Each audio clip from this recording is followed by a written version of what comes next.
Boa noite a todos, a paz do Senhor, amém? Meu nome é Hugo, sou um dos ministros aqui da casa.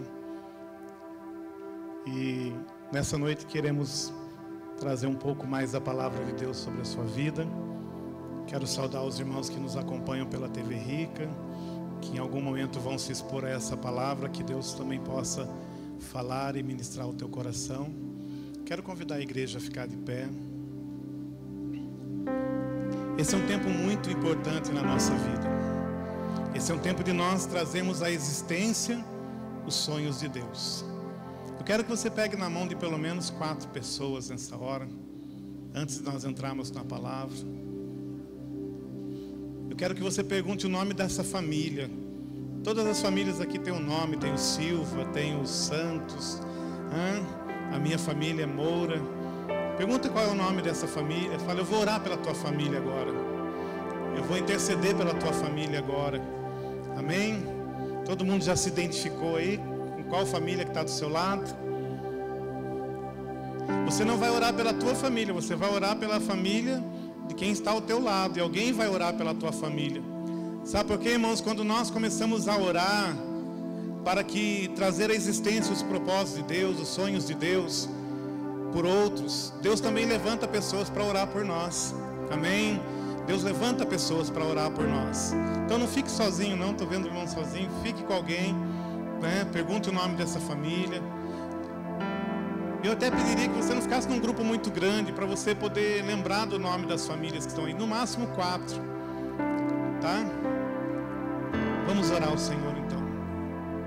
Pai, no nome do Senhor Jesus, nós te louvamos, Pai, porque o Senhor nos fez viver em família, Pai.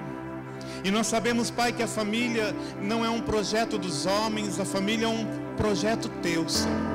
A família é um projeto que o Senhor revelou aos homens, o Senhor nos inseriu em família, Pai. E nós queremos nesta hora, Senhor, trazer a memória diante do Senhor, Pai. Cada família aqui representada, Senhor. Cada família, Senhor, dos teus filhos que clamam dia e noite, Senhor, pela salvação, pela transformação. Pai, quantas famílias precisam hoje de uma visitação de cura, Senhor, aonde membros dessa família estão, Senhor, no leito de enfermidade, está sofrendo pela enfermidade, Pai. Senhor, nessa noite como igreja, Senhor, nós nos reunimos para liberar palavras de cura, palavras de libertação, Pai, palavras de transformação, Senhor, sobre essas famílias, Senhor. Nós, Senhor, queremos ser boca profética nesta noite e declarar os teus propósitos, Senhor, e declarar os teus sonhos, e declarar, Senhor, a tua provisão, Senhor, a tua visitação, Senhor, sobre cada casa, sobre cada lar, Senhor, em nome de Jesus, Senhor. Toma, Senhor, os casais, toma, Senhor, esse marido, essa esposa, toma, Senhor, esses filhos nas suas mãos, Senhor.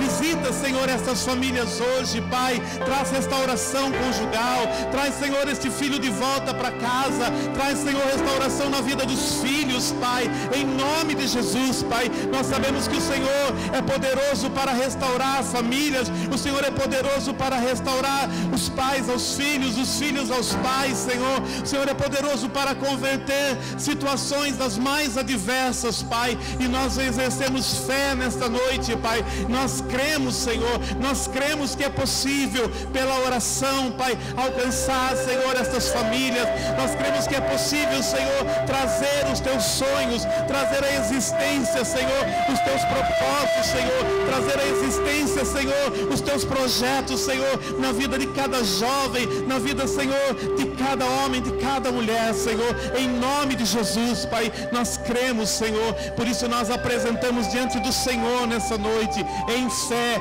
como igreja, unidos no mesmo propósito, Senhor, declarando a tua salvação e a tua solução, Senhor, em cada lar, em nome de Jesus. Amém e amém. Você pode abraçar essas pessoas. Se você tiver uma palavra, libera essa palavra sobre a vida dessa pessoa, dessa família, em nome de Jesus.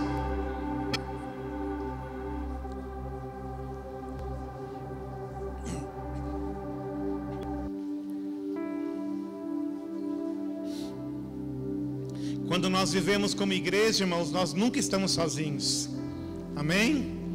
Nós nunca estamos sozinhos. Às vezes nós nos achamos sozinhos e achamos que ninguém se importa com as nossas lutas, com os nossos problemas, com os nossos desafios.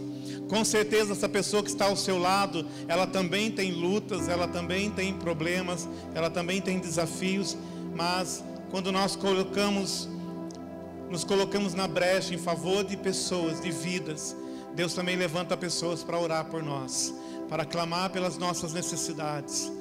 Amém? Por isso é importante nós sermos corpo, nós sermos igreja. Aleluia.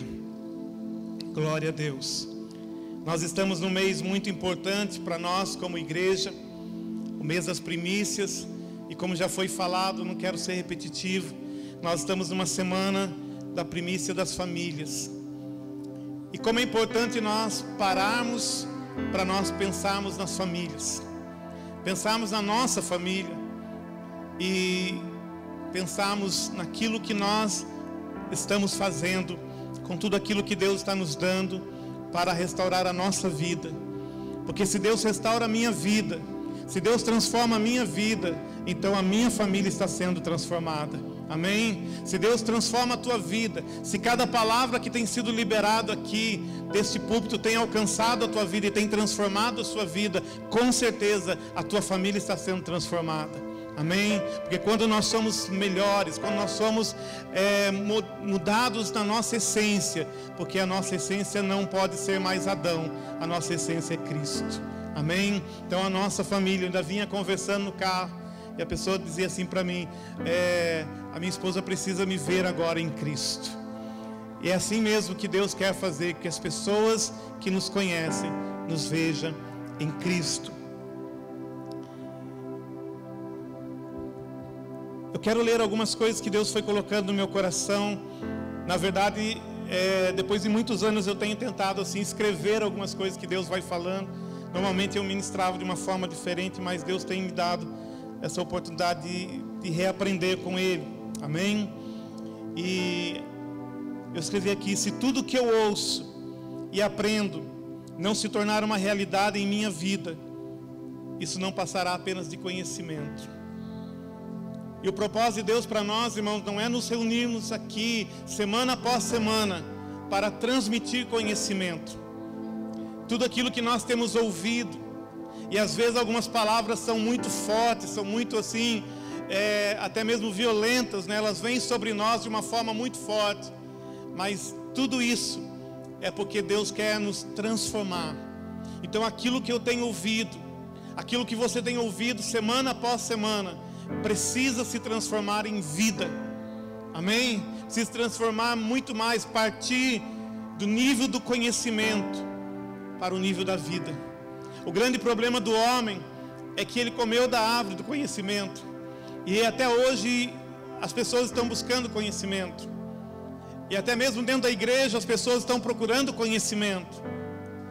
Quando se repete uma mensagem, quando se repete um versículo bíblico, a pessoa fala: esse versículo eu já conheço, já ouvi outros pregadores pregarem esse versículo. Mas isso é um problema, porque nós não podemos estar buscando conhecimento, e sim transformar tudo aquilo que Deus tem falado em vida dentro de nós. Se o que tenho aprendido sobre Cristo não afetar os meus sentimentos, não mudar os meus comportamentos, a forma que eu penso, a forma que eu ajo, como trato minha esposa, meus filhos, então ainda não posso dizer: não sou mais eu quem vivo, mas Cristo é quem vive em mim. Essa frase, de forma alguma, ela pode se tornar um jargão para nós. Ela não pode se tornar uma frase de efeito, porque quando Paulo fez essa declaração, ele estava dizendo de uma mudança. Ele estava falando de um nível de transformação na sua vida. Ele estava falando a partir não de um conhecimento, mas a partir da onde a palavra estava gerando nele uma nova essência. Uma nova essência. Então, se aquilo que eu tenho aprendido, se aquilo que eu tenho ouvido, se aquilo que eu ouvi no último domingo, se aquilo que você ouviu na terça-feira, se nós não tivermos o interesse de dizer para Deus: Deus, transforma isso, aplica isso na minha vida, Senhor, me ensina a viver desta forma. Se não for isso, irmãos, se não for nessa, como dizem os jovens, se não for nessa pegada, nós jamais poderemos dizer: não sou mais eu quem vivo, mas é Cristo que vive em mim. Porque para que Cristo viva em mim, é preciso que a minha natureza seja mudada, a minha essência seja afetada. E eu escrevi aqui, no momento que eu orava: perigo.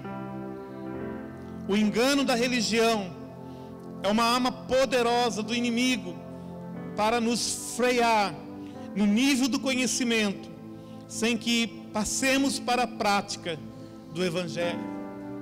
Há um perigo muito grande de nós nos tornarmos apenas religiosos. A profeta Camila, quando ministrou na conferência Imersão, e aquilo foi assim, pelo menos para mim, foi forte uma declaração que ela fez quando as águas se tornam pelos lombos. E explicando essa parte do versículo, ela disse assim: quando as águas chegam nos lombos, você já passou a etapa dos artelhos, dos joelhos, e chegou nos lombos. Então você fala assim: eu estou quase lá, falta só mais um pouquinho. Mas na verdade o que o Espírito Santo nos ministrou naquela noite é que águas nos lombos é metade para fora e metade para dentro do rio. Então só chegou na metade. E ela disse assim: o grande perigo quando nós chegamos nesse nível é que nós já entendemos mais. Mas o fato de entendermos mais não significa que nós já estamos vivendo na profundidade daquele conhecimento que chegou até nós. E é aí que entra a religiosidade, porque aí nós não conseguimos romper, não conseguimos ultrapassar, e nós ficamos com água nos lombos.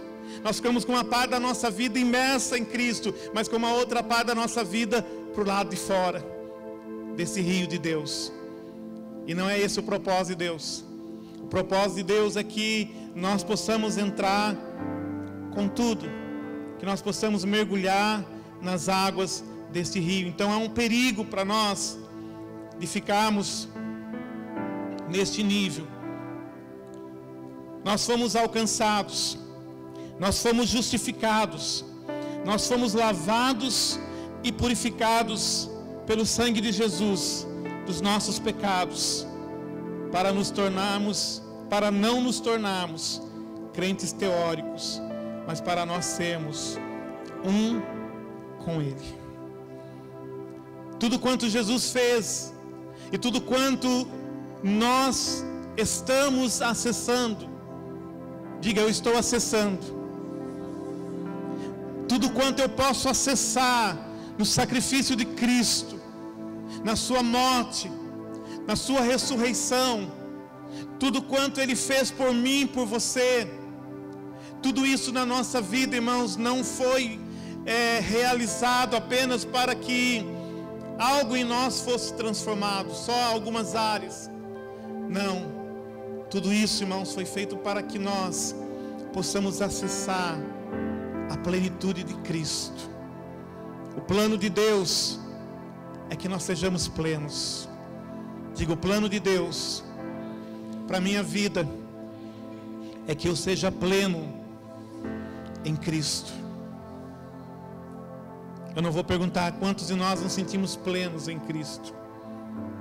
Mas ser pleno em Cristo, irmãos, não é sentir uma motivação, não é viver nas emoções: hoje eu estou muito feliz com Cristo. Não, ser pleno em Cristo fala de uma totalidade do nosso ser e de uma totalidade dos nossos dias.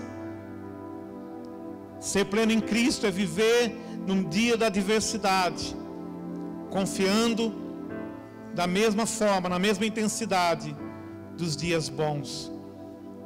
Quando a luta bate à nossa porta, nós sabemos em quem nós temos confiado.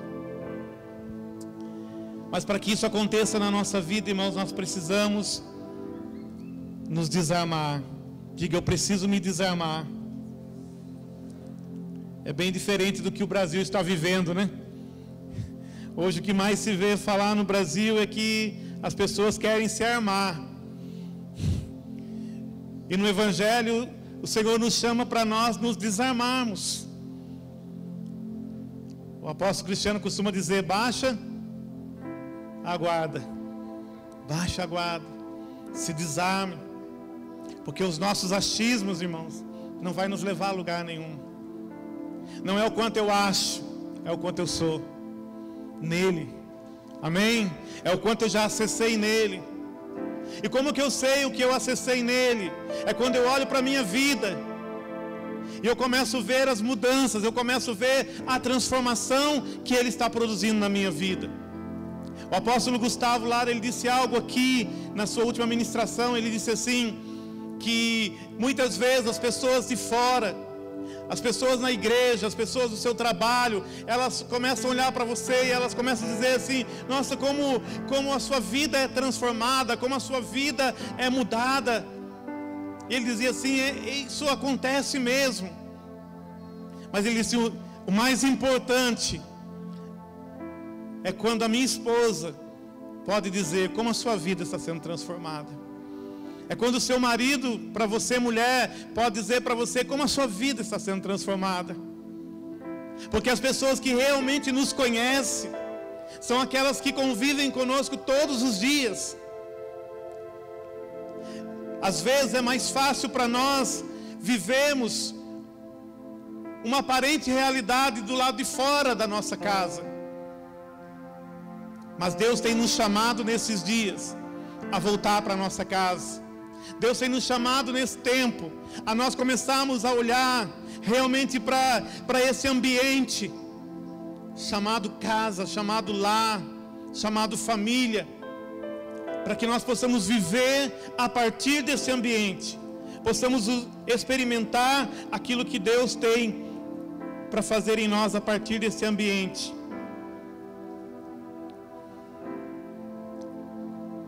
Quando eu falo que nós precisamos nos desarmar, isso deve acontecer primeiramente na nossa mente.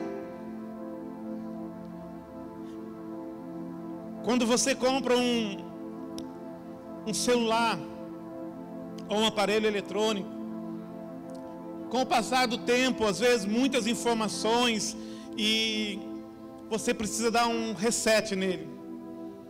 E quando você dá um reset no seu celular, o que acontece com ele? Ele volta para o modelo original. Ele volta para a forma que ele saiu da fábrica. Ele perde todas as informações que foram acrescentadas nele a partir do momento que ele saiu de fábrica. Amados, eu creio que nesses dias Deus quer nos ensinar a não vivermos a partir das nossas histórias. Quantos casamentos, quantas famílias, elas não conseguem ser plenas, elas não conseguem viver esse propósito de Deus, porque nós estamos ainda enraizados em experiências passadas, em situações que foram vividas, em situações que não foram resolvidas há 10 anos, há mais tempo ou há menos tempo. Quantos casais não são plenos, porque não conseguem se esvaziar de experiências passadas? Quantas vezes nós olhamos para um tema como esse, de oferecer uma primícia da família, mas nós olhamos para a nossa realidade de família e nós começamos a pensar: como eu posso fazer isso? Irmãos, mais do que nunca nós estamos vendo dias onde a família ela tem sido ameaçada de uma forma tão grande. Você olha nos noticiários, as coisas vão mudando. De alguns meses para cá, nós vimos que havia todo o investimento contra as crianças, e Deus trouxe um livramento na nossa nação, nós sabemos disso. Mas você olha hoje nos noticiários, o que mais você vê nos noticiários é o quê? Você vê ex-maridos matando as suas esposas, ou a sua ex-companheira. É todo dia agora você vê um novo caso. Nós estamos vendo, irmãos, estamos vivendo dias onde nós precisamos fazer aquilo que nós temos aqui, clamar pelas famílias. Mas mais do que isso, nós temos que nos levantar para sermos um modelo de família para essa sociedade. Nós estamos inseridos num contexto de família, e nós estamos sendo ministrados pela palavra de Deus. Então é a hora de nós aplicarmos aquilo que estamos aprendendo na nossa vida, para que nós possamos ser um referencial para esta geração e para gerações futuras. A palavra de Deus, ela não pode ficar apenas no nosso conhecimento, ela tem que entrar em nós, e ela tem que nos fazer maridos melhores, esposas melhores, filhos melhores, pais melhores. Nós como igreja temos um compromisso com o nosso Senhor, mas também temos uma responsabilidade com a nossa geração, de sermos um diferencial, de sermos pessoas que se levantam com um modelo diferente, com uma proposta diferente de família. Nós temos que nos levantar em Deus, nós temos que nos levantar em cima dos princípios que nós estamos fundamentados.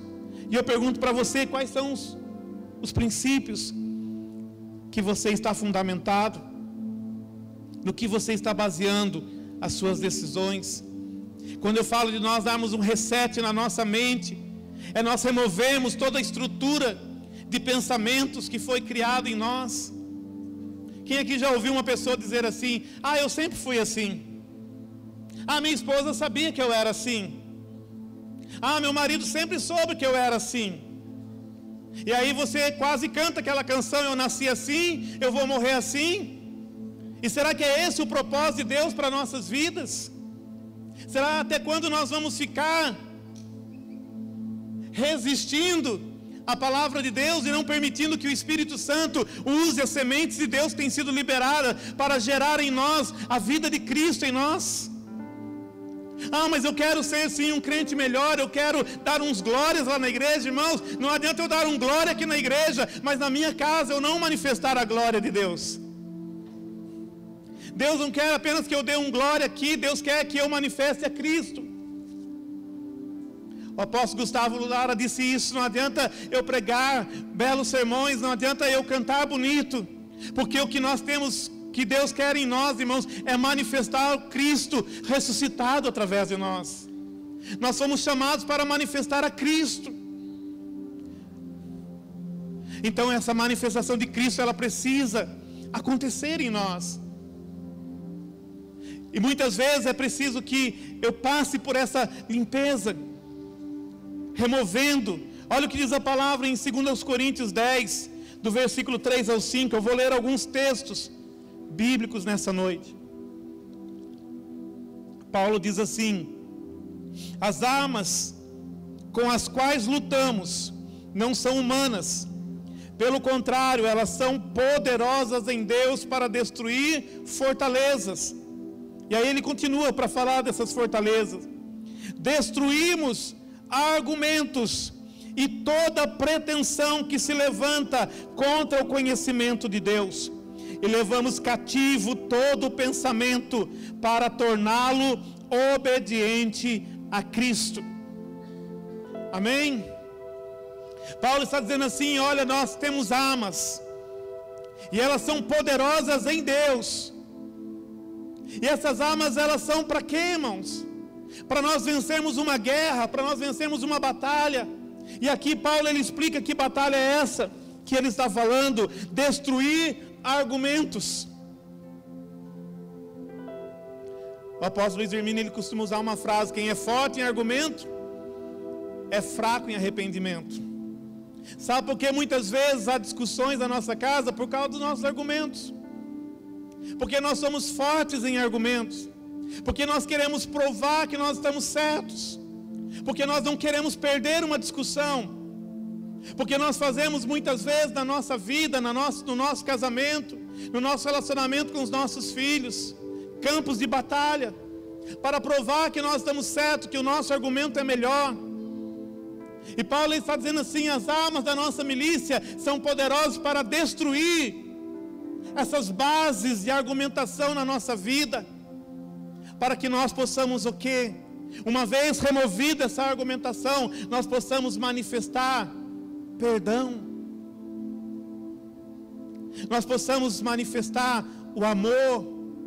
Nós possamos reconhecer que as pessoas falham. Muitas vezes nós somos falhos, mas nós não queremos reconhecer que as pessoas também falham. Eu me lembro a história, uma ilustração, que numa comunidade de pouco espinho, havia um inverno muito rigoroso, e todos os dias pela manhã, chegava a notícia que um pouco espinho tinha morrido de frio. E aí então eles decidiram naquela noite dormir todos juntos, para um aquecer o outro. E aconteceu isso naquela noite fria. No dia seguinte nenhum pouco espinho tinha morrido, mas todos eles estavam espetados. Aí eles levantaram pela manhã e eles estavam todos reclamando: você me cutucou, você me feriu. Mas na verdade todos se feriram.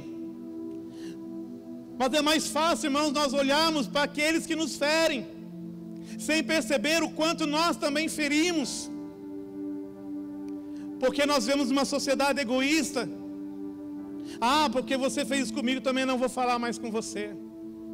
Vou dar um gelo em você. Até que nesses dias de calor, alguém dá um gelo na gente, né? Não fica tão ruim, né? Um dia, 2 dias, acho que dá para aguentar um pouco de gelo. Mas às vezes é assim que é o nosso comportamento. Quantos casamentos estão se destruindo por coisas tão bobas? Às vezes preferimos morrer sozinho do que vivermos em comunidade, do que aceitarmos que as pessoas também nos ferem, mas que nós também ferimos as pessoas. E se aparar esta dela que está te ferindo, talvez seja a próxima a ferir. Mas os nossos argumentos são fortes. Ou nós acreditamos que estamos sempre certos, que temos o direito de agir como agimos. Paulo escreve aos Romanos em capítulo 12, versículo 2, ele diz assim: não se amoldem ao padrão deste mundo, mas transformem-se pela renovação da sua mente, para que sejam capazes de experimentar e comprovar a boa, agradável e perfeita vontade de Deus. Não se amolde. Não faça porque as pessoas fazem. Não faça porque é comum as pessoas fazerem. Meu pai fazia assim com a minha mãe. Não. Você está sendo fundamentado na verdade que é Cristo. Irmão, se a nossa base de lançamento da nossa vida for este mundo, então nós estamos certos. Vamos agir como o mundo. Mas se a nossa base de lançamento para vivermos os projetos de Deus para a nossa história, para a história dos nossos filhos, então nós não podemos mais nos amoldar nesse mundo. Nós não podemos mais nos sentirmos confortáveis em sermos igualzinho ao mundo, temos a mesma estrutura, temos os mesmos procedimentos, os mesmos comportamentos. Ah, mas como é que eu vou fazer se eu mudar muito? E aí a minha esposa vai olhar para mim e falar assim: nossa, você não vai brigar? Não. Você não vai achar ruim? Não. O que está acontecendo com você? No tempo certo ela vai descobrir. Porque a palavra fala que quando eu não me amoldo a este mundo, então eu vou compreender e eu vou comprovar qual seja a boa, agradável e perfeita vontade de Deus. Eu vou começar a me mover na vontade de Deus. Às vezes nós falamos: mas eu oro, pastor, eu oro para que Deus me revele a sua vontade. Irmãos, muitas vezes nós temos que já passar para outro nível, não mais ficar: Senhor, me faz conhecer, porque nós já conhecemos. Se aquilo que o Senhor já está nos falando dia após dia, nós não estamos praticando, então nós temos que comprovar, nós temos que praticar, Nós temos que começar a nos mover, a andar sobre a palavra. Pedro disse para Jesus: sobre a tua palavra, porque o Senhor falou.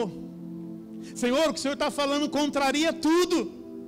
Irmãos, Pedro estava vindo de uma noite de pesca, e Pedro não era um pescador qualquer. Ele estava vindo de uma noite de fracasso, ele estava vindo de uma experiência de derrota, e Jesus deu uma palavra para ele. Jesus não era especialista naquela arte, mas Pedro falou: Senhor, por causa da tua palavra, se o Senhor falou, vai dar certo. Se é sobre a tua palavra, então eu vou me mover nessa palavra. Se é para eu perdoar, eu vou perdoar. Se é para eu amar, eu vou amar. Se é para eu me calar, eu vou me calar. Se é para eu falar a verdade, eu vou falar a verdade em amor. Mas eu vou construir algo em Deus. Eu vou construir algo em Deus. Talvez você pense aí: mas será que isso também é para mim?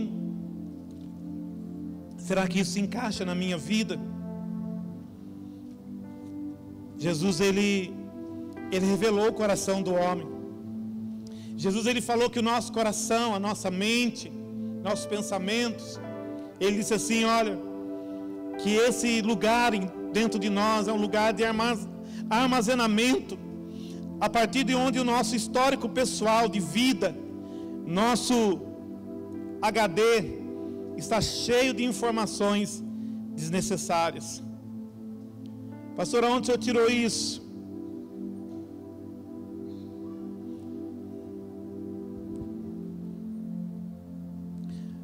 Abra comigo em Mateus, capítulo 15, a partir do versículo 10.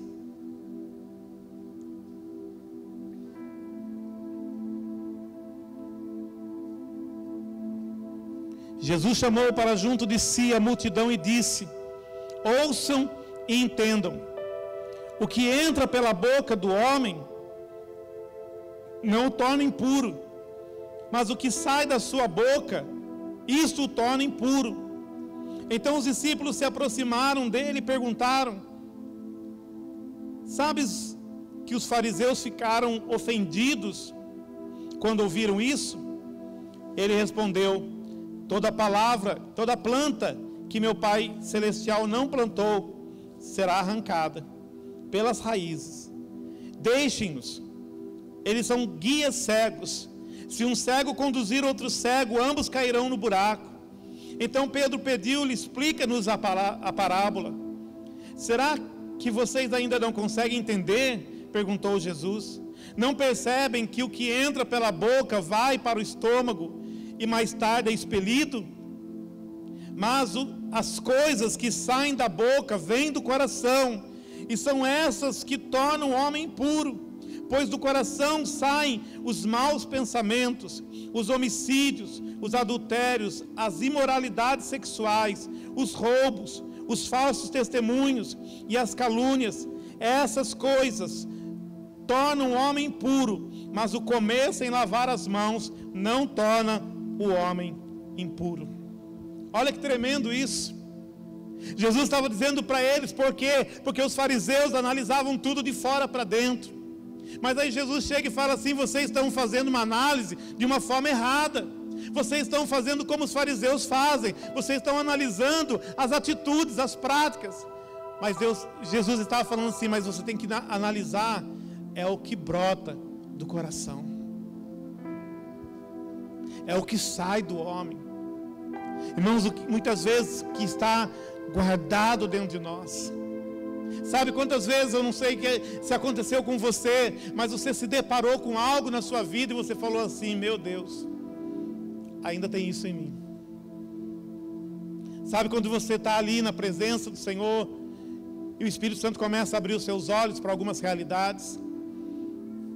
O seu coração está desejoso de crescer, de avançar, de acessar outras coisas em Deus. E aí Deus começa a mostrar para você aquilo que ainda está alojado. E Deus não faz isso, irmãos, para nos acusar, para nos condenar. Deus faz isso para que nós possamos entender e nós possamos lançar esse lixo para fora. É melhor lançar esse lixo na presença de Deus, em arrependimento, em rendição da nossa vida, do que a gente guardar isso, irmãos, porque mais dia, menos dia, isso sai. Mais dia, menos dia, o que está dentro de nós vem para fora, vem à tona. E às vezes vem no momento que não é para sair, porque aí vai complicar, aí vai causar uma divisão, aí vai destruir uma família, sabe, vai destruir um casamento, por falta de rendição, por falta de nós entendermos, irmãos, que o Senhor nos chama todos os dias à cruz. Jesus falou: você quer ser meu discípulo? Você quer me seguir? Todos os dias, Ele disse.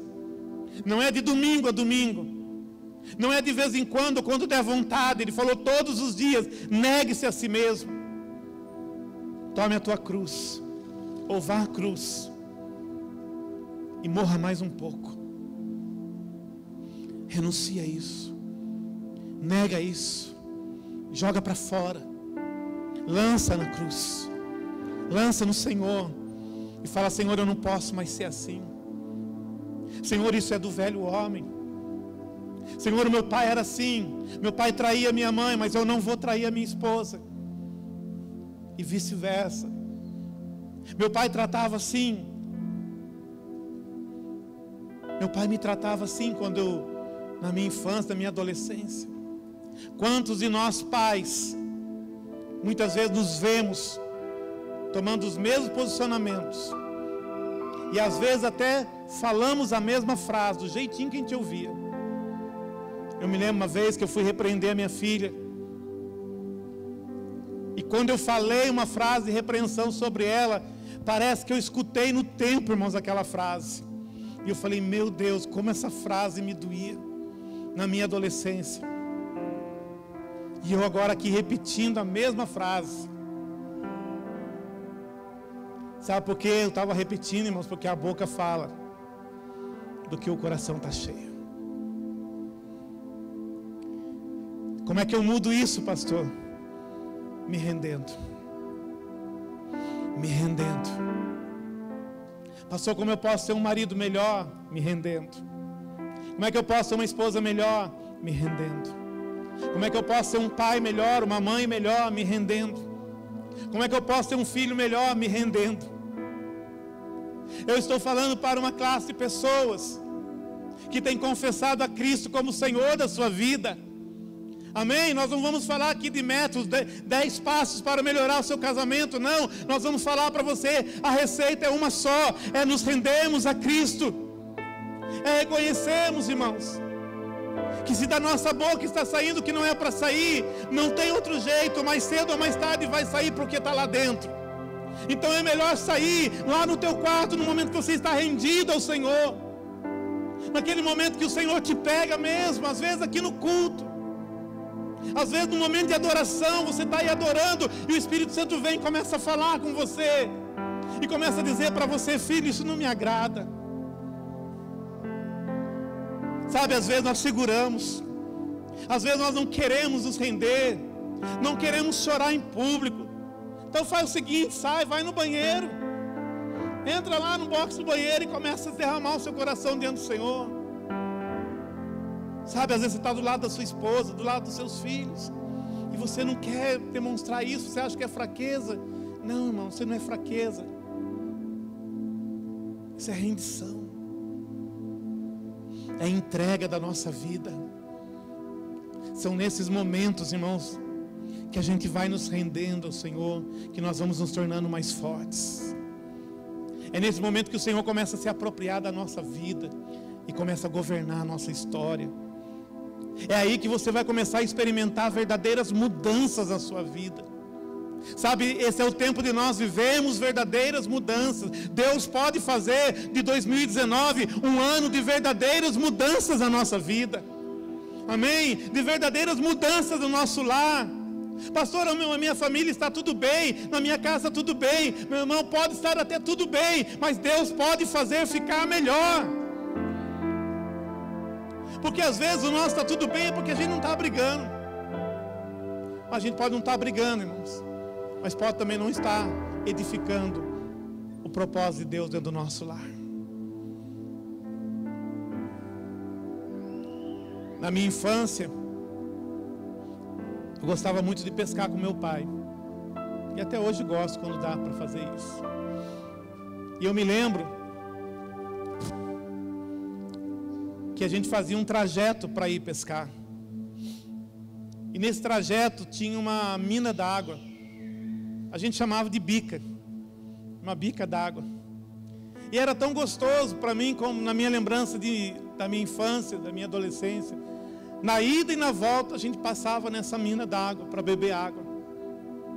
E isso aconteceu muitos anos na minha vida. Eu passei por esse lugar com meu pai. Aí depois eu cresci, me casei. E um dia eu estava com meus filhos no carro, e eles eram pequenos. E eu estava passando próximo a esse lugar e eu me lembrei. Eu falei, nossa, eu vou mostrar para eles a bica d'água que eu bebia água na minha infância. Aí eu estacionei o carro e peguei na mão deles e saí com os dois. Quando eu cheguei no lugar, irmãos, para minha decepção, estava assim, resto de obras. Assim, tudo lançado, não tinha mais a bica d'água. E eu confesso para vocês que eu fiquei decepcionado. Eu falei assim, nossa, frustrou. Porque eu tinha uma expectativa de ver novamente aquela bica d'água.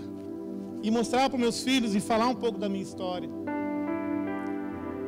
E aí depois que eu saí dali, o Espírito Santo começou a falar na minha vida. É assim que se encontra a minha fonte de vida dentro de muitas pessoas.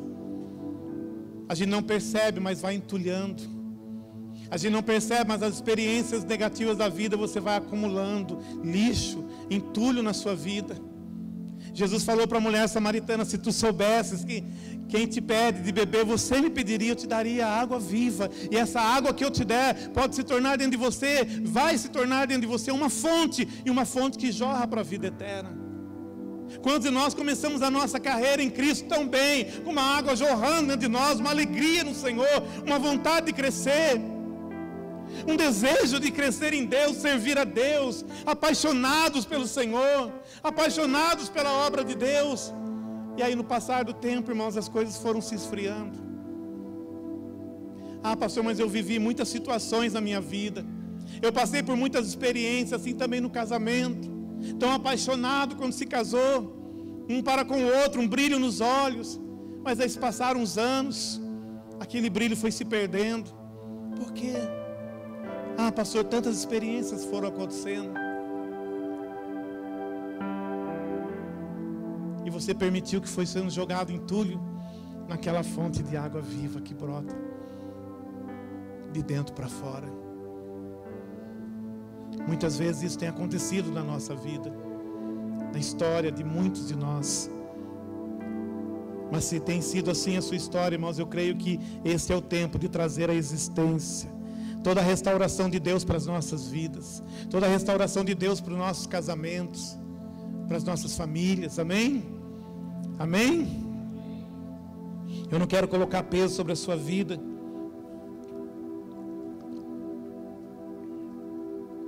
mas eu quero trazer vida sobre o seu coração. Aleluia.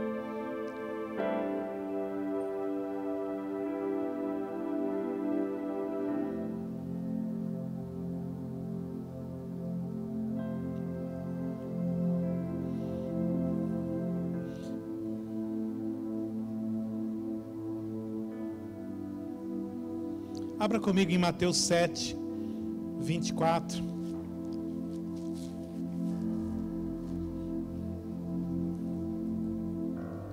Agora que eu acabei a introdução, nós vamos entrar no texto.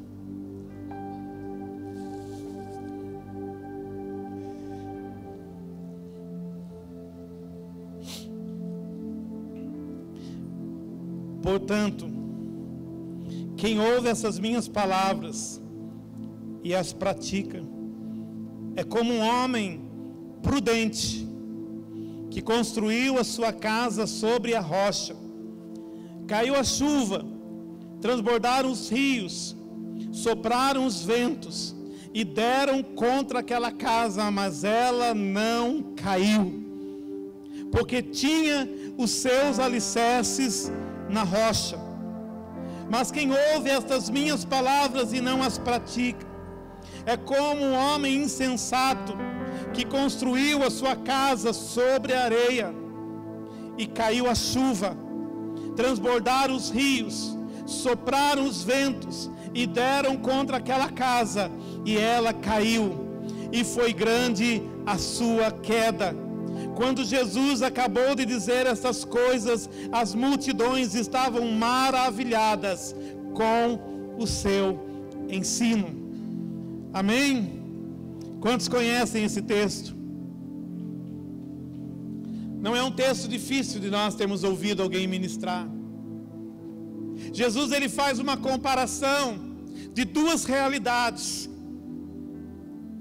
De uma realidade que deu certo e de uma realidade que não deve ser copiada. Ele fala de duas casas. Irmão, Jesus não estava falando numa linguagem da engenharia civil. Ele não estava tentando nos dar um ensino de como construir uma casa. Ele estava falando de família. E ele estava falando de duas famílias que foram edificadas. De duas famílias que tiveram o seu início, que tiveram a sua história. E ele estava falando que tanto em uma como na outra família, as duas famílias passaram por situações semelhantes. Sopraram os ventos, vieram as tempestades. Mas aí Jesus, ele fala assim: mas uma prevaleceu. Uma prevaleceu e a outra ruiu. É muito comum nos nossos dias, irmãos, quando nós falamos de família, nós vemos quantos casos de famílias que estão ruindo, de lares que estão ruindo. Nós sabemos que esta rocha é Cristo. Ainda que alguns não entendam, ou não acreditem, ou não aceitem, mas eu quero dizer para você, a família é um projeto de Deus. Ela não nasceu da mente humana. Ela nasceu de uma mente perfeita. Ela nasceu em Deus. Deus criou a família. Deus é o autor da família. Deus é o sustentador da família. Uma família só prevalece em Deus. Nós só prevaleceremos em família se nós entendermos os princípios de Deus, se nós aplicarmos os princípios de Deus na nossa vida. Irmãos, muitas famílias estão fadadas ao fracasso. Pastor, o senhor está falando algo negativo no altar? Não, irmãos, eu estou falando uma realidade. Nós ouvimos no domingo, na mensagem do apóstolo Cristiano, ele falando sobre família. E uma frase que ele usou na mensagem, que foi assim, para mim, entrou de uma forma muito violenta, assim, no meu espírito. É que Adão, ou melhor, Noé, se eu falar que foi Adão que construiu a arca, vocês vão falar: o pastor viajou, né?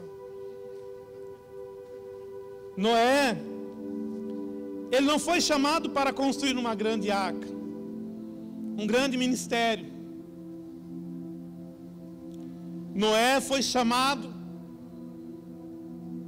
pelo Senhor para construir um ambiente seguro para que a sua família prevalecesse em dias difíceis.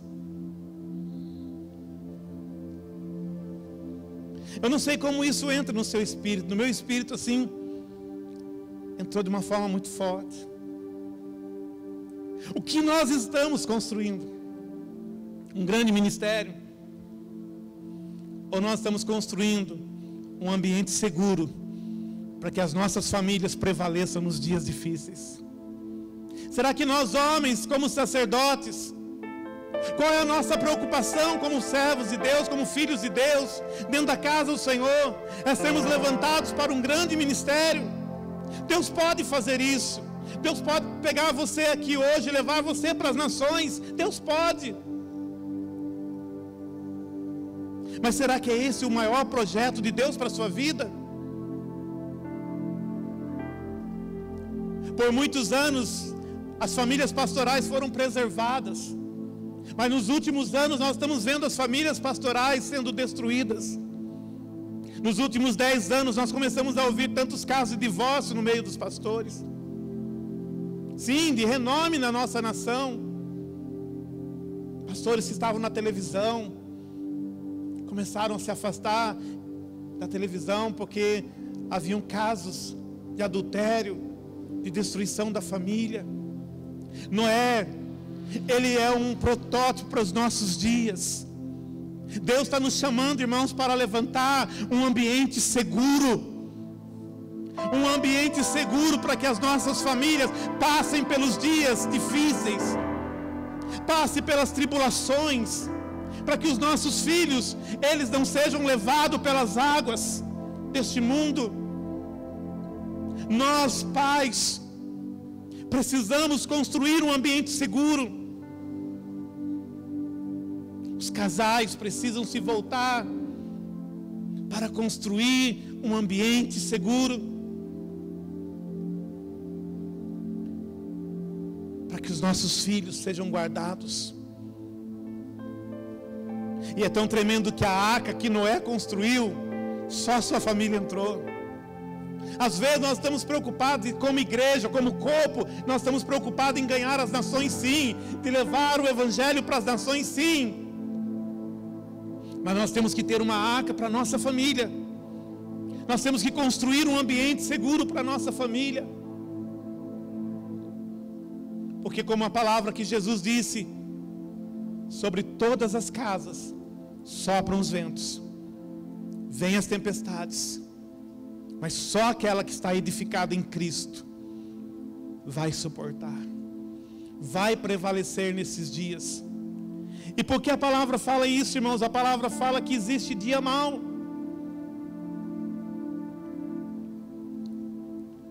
A Bíblia fala, irmãos, de um dia mau.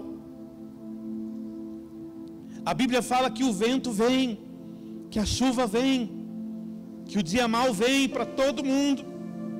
Talvez o dia mau já passou na sua casa, já passou na sua família. Talvez hoje está sendo o tempo que você está vivendo o dia mau. O dia mau pode ser um dia de enfermidades dentro da sua casa.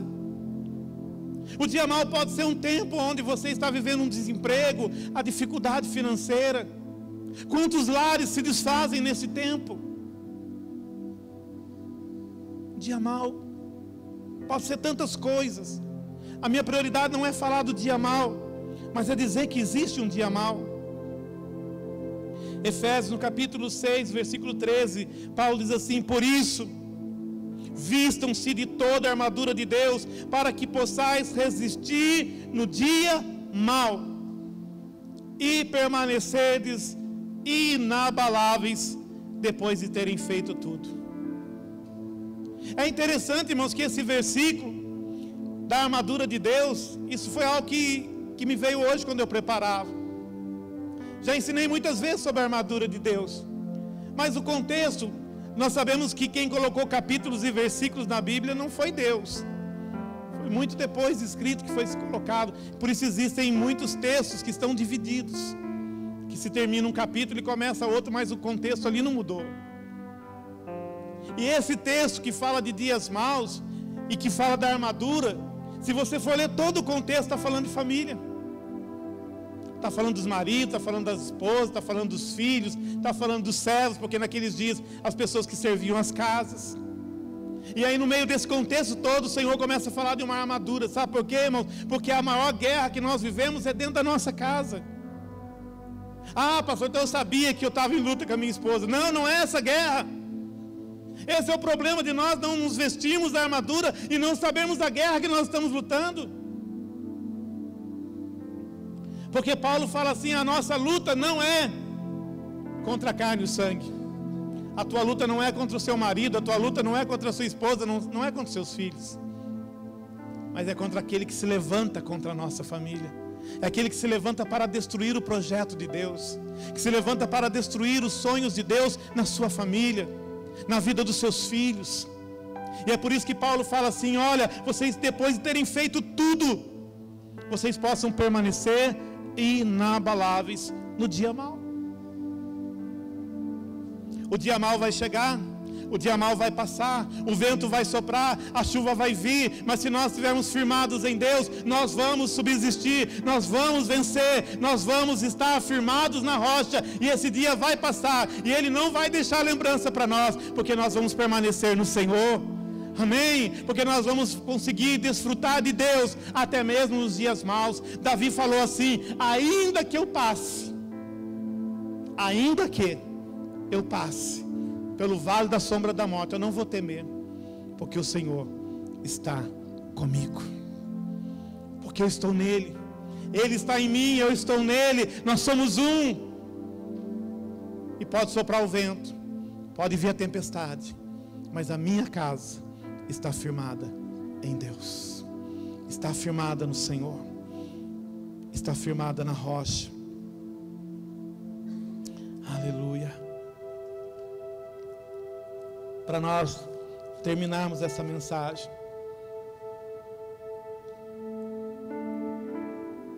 o foco dessa mensagem, como disse, não é falar do dia mau, mas falar de uma casa firmada na rocha. O que é uma casa firmada na rocha? Pergunta para o irmão que está ao seu lado, fala assim: o que é uma casa firmada na rocha? Pergunta para uma pessoa, fala assim: fala para mim, o que é uma casa firmada na rocha? O que é essa casa firmada na rocha que o pastor Hugo está falando aí?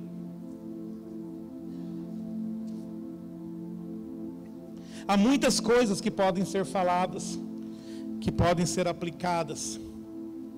Eu quero falar algumas coisas. Primeiro, uma casa firmada na rocha, ela deve ser um lar de paz. Amém? Diga: um lar de paz. Irmãos, é bom nós podermos voltar para nossa casa. Eu não sei você, mas toda vez que eu saio de casa, até com a minha família ou sem, e eu vou para outra cidade, eu vou para outro ambiente, a gente sempre fala isso no carro: nossa, o caminho de volta parece que é mais rápido. Você já percebeu isso? A gente vai para outra cidade, e aí na ida, tem toda coisa para se preparar para ir. Você vai, faz tudo que tem que fazer, e na hora de voltar, às vezes está até meio cansado, mas o caminho de volta parece tão rápido, parece às vezes até que dura metade do tempo. Você fala: nossa, num instantinho nós chegamos. Na ida parece que levou tanto tempo para chegar lá. Sabe por quê, irmãos? É tão bom voltar para casa, não é verdade? É tão bom voltar para casa. Diga isso: é tão bom voltar para casa. Eu, quando trabalhei em fábrica, uma vez uma pessoa disse para mim: sabe por que eu faço hora extra todo sábado, todo domingo? Porque eu não quero estar na minha casa. E eu fiquei tão assim, triste com aquela declaração daquele homem, daquele pai de família, dele dizer assim: eu não tenho prazer na minha casa. E quantas pessoas vivem assim? Quantos maridos vivem assim? Quantas esposas vivem assim? Quantas mulheres saem para trabalhar não porque ela quer desenvolver uma carreira, não porque ela precisa ajudar dentro de casa, às vezes financeiramente, mas às vezes porque ela quer fugir de um contexto, de um ambiente que não é um ambiente de paz. Uma casa firmada na rocha, irmãos, é um lar de paz. E paz no novo pacto, irmãos, não é ausência de problemas. É nós entendermos, e é nós nos entendermos, porque o centro e o ponto que nos une não é o amor que eu tenho pela minha esposa, nem o amor que ela tem por mim, mas o que nos une é Cristo, e Ele é o príncipe da paz, e Ele é a nossa paz, e Ele nos deu a sua paz. Ele disse: a minha paz vos dou. E Ele, quando enviou os discípulos nas casas, Ele falou: quando entrar numa casa, diga: paz sobre essa casa. É tão bom ter paz dentro de casa. Amém? A segunda coisa que fala a respeito de uma casa firmada na rocha: um lugar de transparências nos relacionamentos, conversas francas, duras muitas vezes, mas sem agressividade. Isso faz parte de uma casa firmada na rocha. Sinceridade, sermos francos um com o outro, Às vezes a conversa não é tão simples, mas é necessária. Às vezes as palavras parecem ser duras, mas elas têm que vir livres de agressividade, porque aí elas podem produzir, ainda assim, cura e libertação na nossa vida. Em terceiro lugar, uma casa firmada na rocha é um lugar sem manipulações nos relacionamentos. Quantos estavam aqui quando o pastor Juscelio ministrou o seminário? Quem estava? No terceiro dia, se eu não me engano, ele contou um testemunho dele, explicando sobre a manipulação no relacionamento. E ele disse, falando entre ele e a esposa dele, que muitas vezes a esposa dele vinha para trazer algo assim para ele em amor, para dizer assim: meu amor, essa sua atitude, esse jeito que você faz. E ele disse que quando ele percebia que isso ia mexer com ele e exigir dele uma postura, ele levantava a sua voz e forçava a barra. Aí a esposa dele tirava o time de campo, né? Dava aquela reduzida e dizia: não, tá bom, não vamos falar sobre isso. Até o dia que Deus mostrou para ele: você tem sido um manipulador no relacionamento, porque você não quer se expor, porque você não quer mudança. Essa é a atitude de um manipulador num relacionamento. Quando a outra parte vem com algo para trazer mudança, para mostrar que o ama e que quer ver ele cada vez melhor, porque ele não quer mexer naquela área, porque ele não quer se expor, então ele manipula a situação. Ou pode ser o contrário. O marido vai falar para a esposa, ela começa a chorar. Não é porque ela está arrependida querendo mudar, porque ela não quer conversar sobre aquilo. E aí ele fala: não, tá bom então, para não ter problema, para não ganhar aquela gelada, às vezes no inverno ainda. Um lar sem manipulação. Outra marca de uma casa firmada na rocha, um lugar de adoração, de gratidão entre nós e para com Deus. E adoração, irmãos, não é colocar músico o dia inteiro dentro de casa. Ah, minha casa é uma casa de adoração, porque só toca música gospel. Será que é uma casa de adoração? Será que até mesmo as músicas que estão tocando ali são de adoração? De repente tem um sabor de mel lá no meio, alguma coisa assim.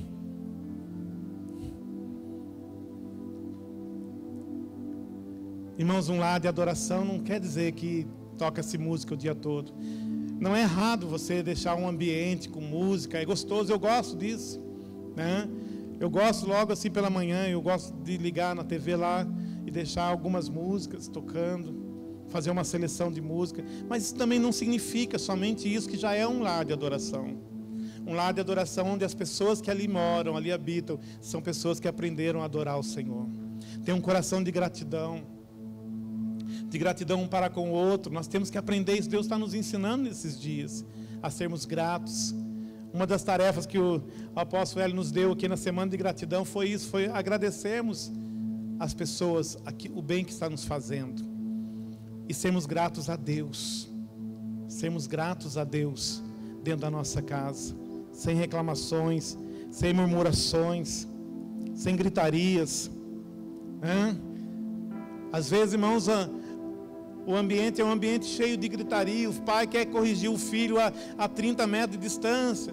Ô menino, para aí. Se eu for aí eu te dou uma surra, hein? Aí depois você chega para o vizinho e fala assim: você não quer lá conhecer a minha igreja? Aí ele fala assim: eu, hein? Se você está na igreja e grita assim, imagina se não tivesse, hein? Ainda bem que você está lá na igreja, porque sem igreja talvez ia ser pior, né? Então nós temos que entender isso, irmãos. Transformar o ambiente da nossa casa. Quer conversar uma situação entre marido e mulher? Conversa longe dos filhos. Resolve isso entre os dois.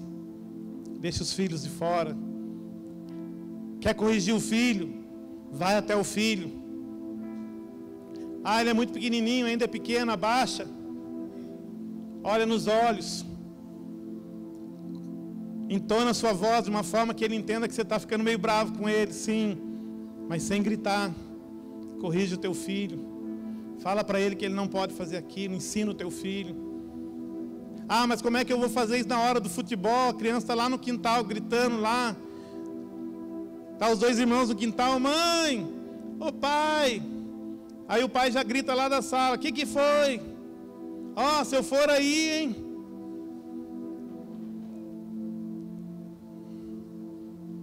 Ainda bem que isso aí não acontece nas nossas casas, né, irmãos? Graças a Deus, Deus nos livrou de tudo isso. Vamos lá. Uma casa firmada na rocha, irmãos. Já estamos terminando. Me dá mais 2 minutinhos. É um lugar fértil para as sementes que têm sido liberadas no altar. Uma casa edificada na rocha é um lugar fértil, onde aquilo que o Senhor está falando dia após dia, irmãos, pode florescer na nossa casa. Amém? Diga isso comigo, diga: aquilo que o Senhor está liberando sobre a minha casa pode florescer, porque a minha casa está firmada na rocha. É um ambiente fértil. Amém? É um ambiente fértil. Uma casa firmada na rocha, acima de tudo, irmãos, é um lugar de fé. Amém? Vamos tirar toda a incredulidade da nossa casa. Não, pastor, na minha casa nós temos fé. Às vezes as nossas frases, as nossas palavras, as nossas conversações estão carregadas de incredulidade, de murmuração. Não murmure. Ah, pastor, mas o senhor não sabe o que eu estou vivendo. Deus sabe. Deus sabe. Ative o poder de Deus sobre a sua casa. Não murmure. Nós estamos sendo convocados nesses dias a trazer à existência os propósitos de Deus para esse tempo e para tempos futuros. Amém? Creia nisso. E para terminar, irmãos, uma casa firmada na rocha é um lugar de cura e de restauração. A última profecia do Velho Testamento fala de um tempo de cura, de restauração no ambiente doméstico. Deus fala: eu vou restaurar o coração dos pais e dos filhos aos pais. Deus quer restaurar o coração do esposo para com a esposa, do filho para com o pai, do pai para com o filho. Nós temos que crer nisso, irmãos. Nós temos que ser um povo que ativa a nossa fé na palavra de Deus e que confia naquilo que o Senhor está falando nos nossos dias. Amém? Eu quero que você fique de pé nessa hora.